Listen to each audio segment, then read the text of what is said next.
Assalamualaikum warahmatullahi wabarakatuh. Mahasiswa sekalian, pada kesempatan kali ini kita akan membahas tentang konsep dasar penelitian kuantitatif. Mari kita lihat definisi penelitian kuantitatif. Penelitian kuantitatif adalah menguji coba sebuah teori atau objek dengan menguji hubungan antara variabel. Tujuannya adalah untuk mengembangkan dan menggunakan model-model matematis, teori-teori atau hipotesis yang berkaitan dengan fenomena sosial. Adapun karakteristik penelitian kuantitatif ini, yang pertama yaitu pola berpikir deduktif. Pola berpikir deduktif ini yaitu bagaimana pola berpikir secara umum ke khusus. Tujuannya adalah untuk mengeneralisasi hasil penelitian. Yang kedua yaitu pengujian hipotesis. Ketika kita akan meneliti, kita mempunyai hipotesis atau praduga. Nah, praduga itulah, anggapan awal itulah yang akan kita uji. Apakah hipotesis kita diterima atau ditolak. Berikutnya adalah metode statistik dalam analisa data. Ketika kita menganalisa data pada bab 4 nantinya, kita menggunakan metode statistik dan hasilnya nanti adalah berupa angka-angka. Analisa data setelah data dikumpulkan. Ketika kita melakukan penelitian kuantitatif, peneliti bisa menganalisa data setelah semua data dikumpulkan. Sementara itu pada penelitian kualitatif tidak harus semua data dikumpulkan, bisa data sedang berjalan. Itu beda yang membedakannya dengan penelitian kualitatif. Peneliti bersifat terpisah dari subjek yang diteliti.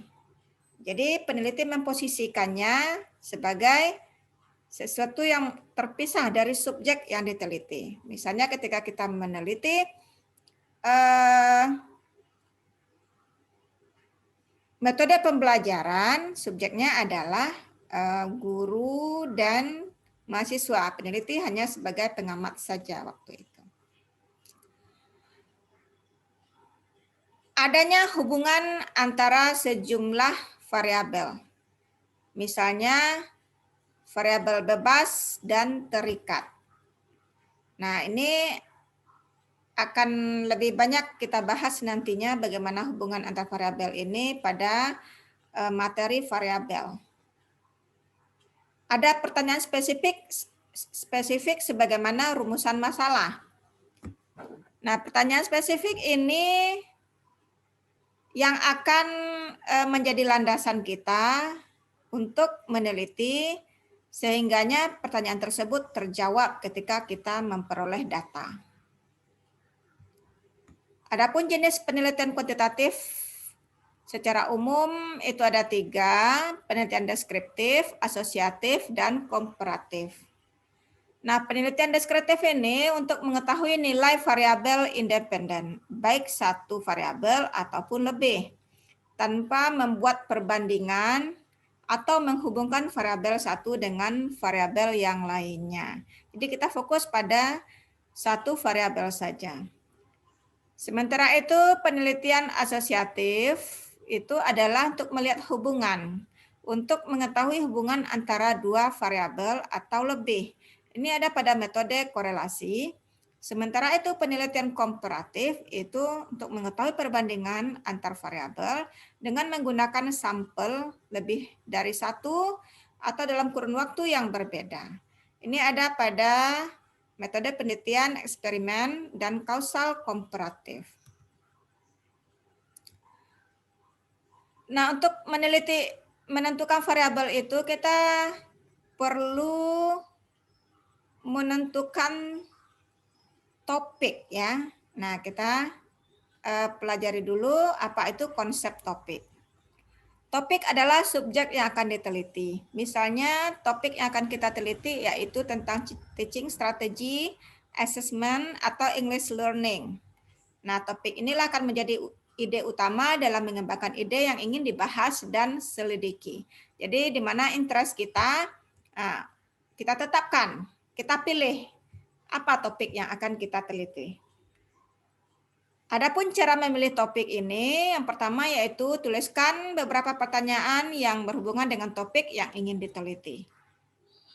Ada yang membuat kita penasaran tentang topik tersebut.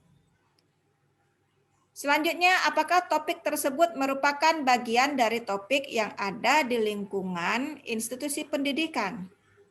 Nah, apalagi ini sebagai calon guru, kita memastikan topik tersebut ada di lingkungan institusi pendidikan. Selanjutnya, topik menarik bagi si peneliti. Pastikan peneliti betul-betul interest dengan topik tersebut. Karena apa yang kita tidak tertarik itu akan mempengaruhi terhadap kerja kita nantinya dalam meneliti. Topik harus bisa diteliti. Researchable ya. Pastikan memang betul-betul bisa diteliti. Dan selanjutnya, apakah tersedia sumbernya tentang topik yang dipilih. Peneliti juga memastikan sumber, tentu itu dengan cara searching sumber-sumber yang terkait. Atau penelitian-penelitian terdahulu. Selanjutnya, apa tujuan mengkaji topik atau pertanyaan penelitian tersebut? Nah, ini juga menjadi pertimbangan nantinya dalam memilih topik. Nah, topik ini perlu juga dipersempit supaya penelitian kita fokus.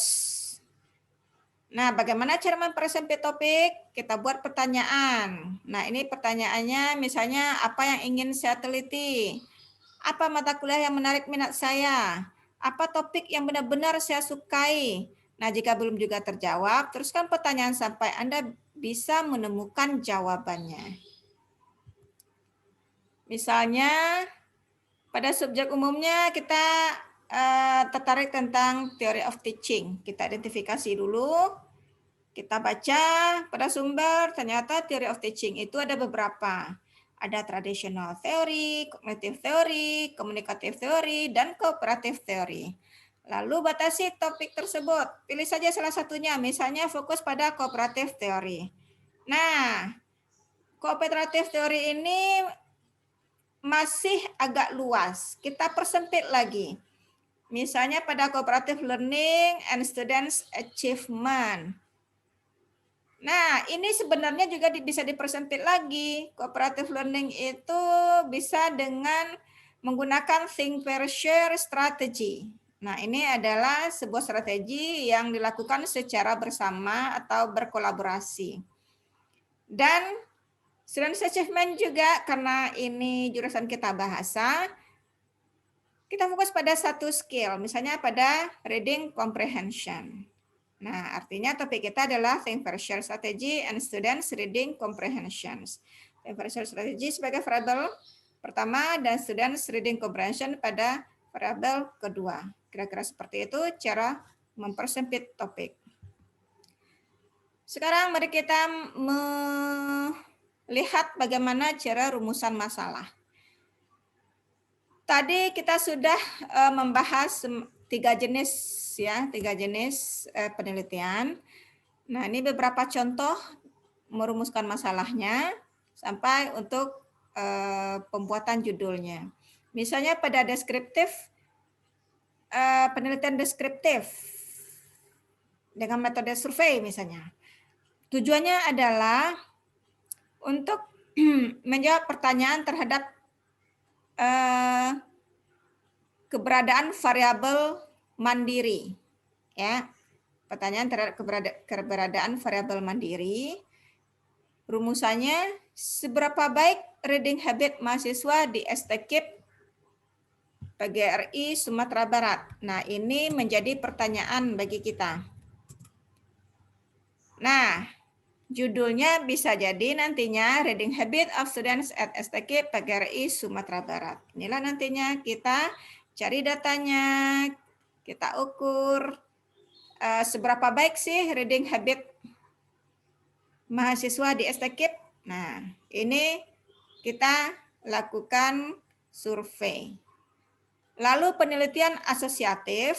dengan metode korelasi. Ini untuk menanyakan hubungan antara dua variabel atau lebih. Rumusan masalahnya, adakah hubungan antara reading habit dan reading comprehensions? Nah, nanti bisa kita jadikan menjadi sebuah judul, yaitu The Correlation of Students' Reading Habit and Students' Reading Comprehensions. Di mana gitu ya, at STK PGRI Sumatera Barat misalnya. Lalu jenis penelitian komparatif, misalnya pada metode eksperimen. Ini untuk membandingkan keberadaan satu variabel atau lebih pada dua ya. Bisa 1, 2 atau lebih ya. Nah, dengan sampel yang berbeda pada waktu yang berbeda. Nah, ini rumusan masalahnya adalah adakah perbedaan reading comprehension siswa yang diajarkan dengan metode think pair share dengan yang tidak menggunakan metode think pair share. Lalu judulnya bisa The Effect of Think Per Share Method to Students Reading Comprehensions. Demikian, terima kasih atas perhatiannya. Assalamualaikum warahmatullahi wabarakatuh.